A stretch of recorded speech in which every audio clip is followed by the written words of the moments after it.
நாம் இன்றைக்கி எந்த படத்தை பற்றின ரிவ்யூ பார்க்க போகிறோம் அப்படின்னு பார்த்தீங்கன்னா பதி பதினி அவர் ஓ தோ அப்படிங்கிற ஒரு ஹிந்தி படத்தை பற்றின ரிவ்யூ தான் பார்க்க போகிறோம். ஸோ வீட்டில் பார்க்கும்போது நம்ம சப்ஸ்கிரைப் பண்ணிங்க, அப்படி லைக்கும் போட்டுங்க.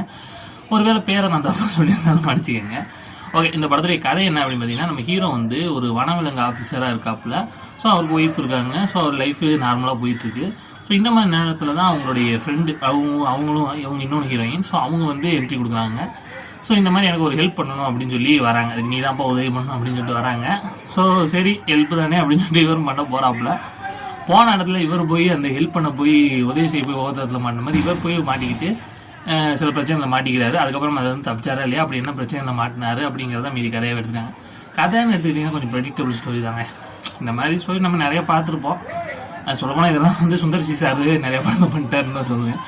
ஸோ அந்த மாதிரி ப்ரெடிக்டபிள் ஸ்டோரியாக தான் இருந்துச்சு. பட் காமெடிக்காக வேணால் ஒன் டைம் ட்ரை பண்ணலாம். காமெடிக்காக தான் படமே. இது எவ்வளோ எடுத்துக்காமனா 5க்கு வந்து ஒரு 2.7 கொடுக்கலாம்.